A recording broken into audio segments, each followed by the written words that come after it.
আপনারা কেন আছেন বেগুন গম আছেন না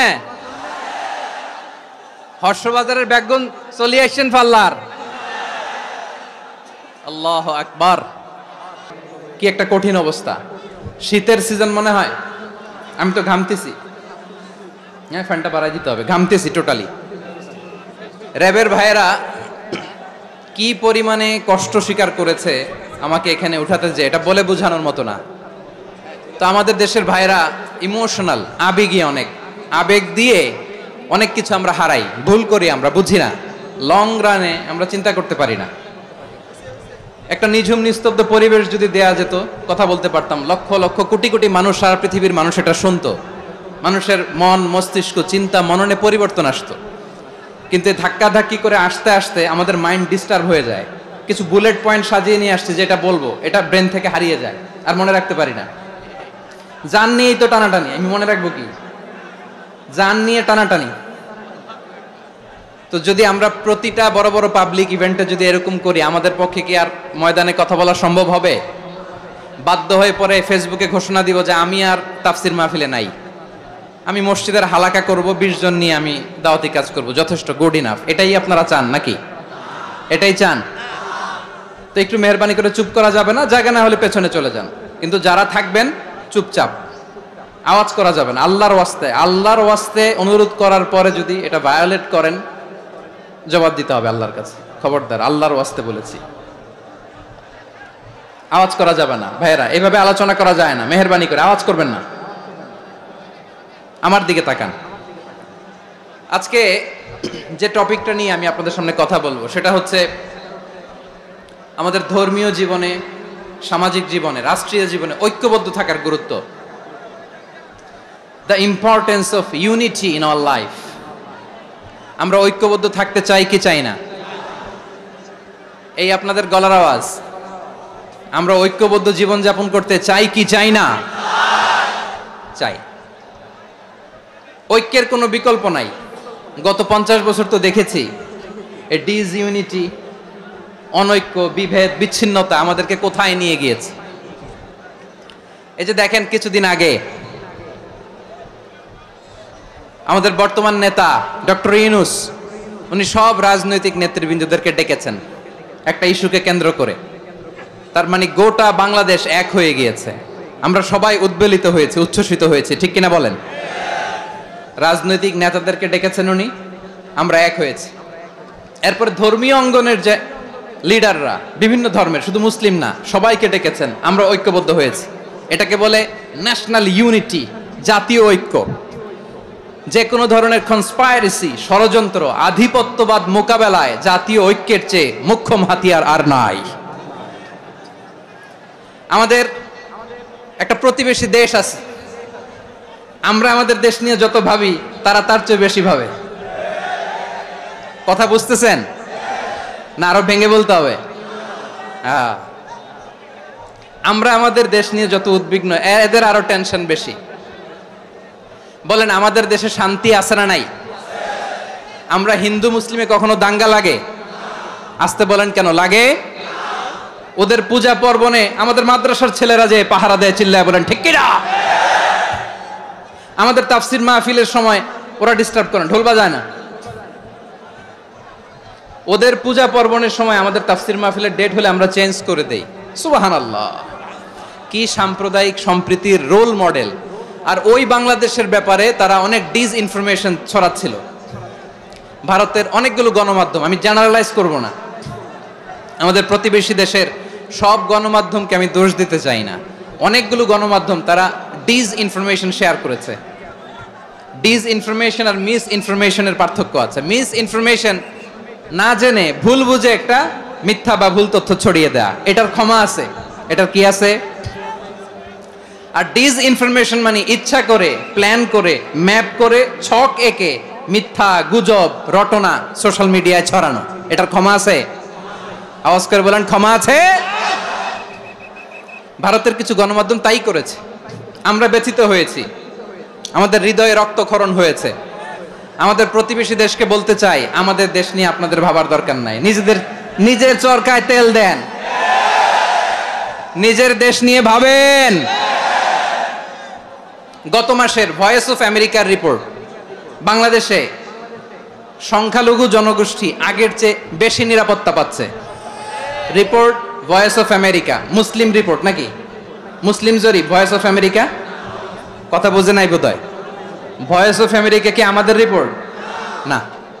ভয়েস অফ আমেরিকার জরিপ, বাংলাদেশের সংখ্যালঘু জনগোষ্ঠী আগের চেয়ে ভালো নিরাপত্তা পাচ্ছে।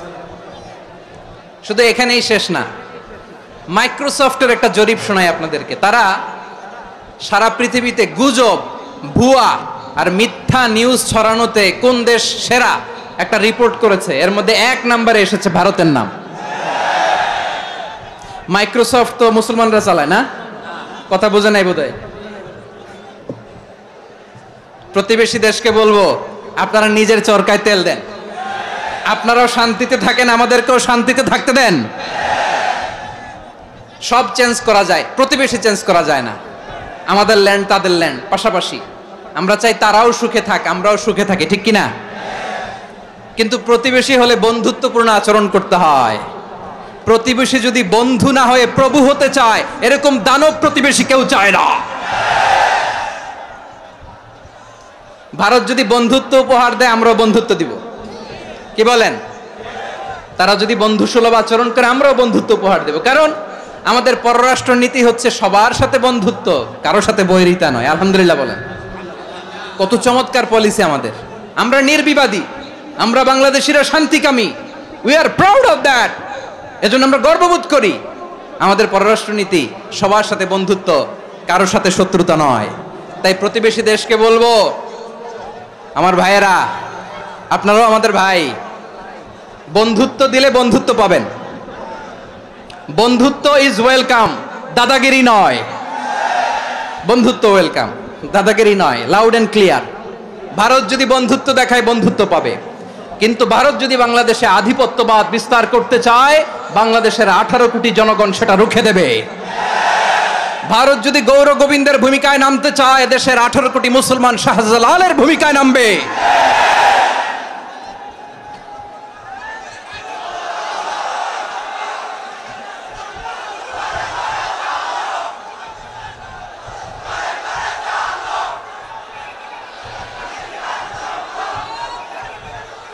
প্রিয় ভাইয়েরা, আমরা বন্ধুত্বে বিশ্বাসী, শত্রুতায় নই, ঠিক কিনা বলেন?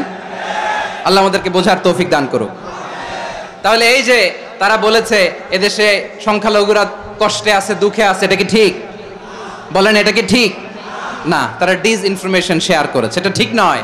আমার প্রতিবেশী বন্ধু রাষ্ট্রকে বলবো, আপনারা এটা করবেন না, এটা করবেন না। আমরা শান্তিতে আছি, আপনারাও শান্তিতে থাকেন, আমাদেরকেও শান্তিতে থাকতে দেন। এই যে চিটাগাংয়ের অ্যাডভোকেট আলিফ হত্যাকাণ্ডে গোটা বাংলাদেশ আমরা ধৈর্যের পরাকাষ্ঠা দেখিয়েছে, চিল্লায় বলেন ঠিক কিনা? আমাদের নেতা আমাদেরকে ডেকেছে, আমরা শান্ত থেকেছি। আমরা শান্ত থাকতে চাই, আমরা ঐক্যবদ্ধ থাকতে চাই। যে কোনো ষড়যন্ত্র রুখে দেওয়ার জন্য ঐক্যবদ্ধ প্রচেষ্টার কোনো বিকল্প নাই। তাই আজকের আলোচনার ছোট্ট একটা টপিক আমি শিরোনাম ঠিক করেছি, আমাদের জীবনে, সমাজ জীবনে, ধর্মীয় জীবনে, রাষ্ট্রীয় জীবনে ঐক্যবদ্ধ থাকার গুরুত্ব। এবার আওয়াজ করে পেকুয়ার ভাইয়েরা বলেন, আমরা ঐক্যবদ্ধ জীবনযাপন করতে চাই কি চাই না? আল্লাহ তাআলা সে নির্দেশনাই দিচ্ছেন।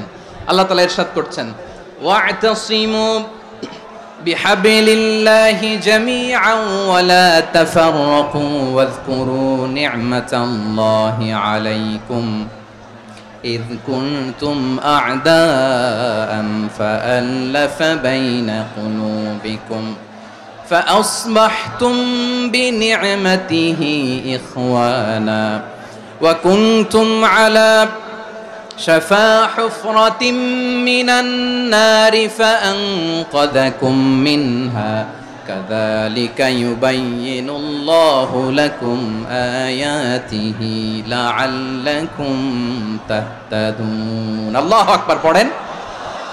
আল্লাহ বললেন, ও গোলামেরা শোনো, ওয়া'তাসিমু বিহাবিলিল্লাহি জামিআ, ও আমার গোলামেরা সবাই মিলে আল্লাহর রশিকে আঁকড়ে ধরো।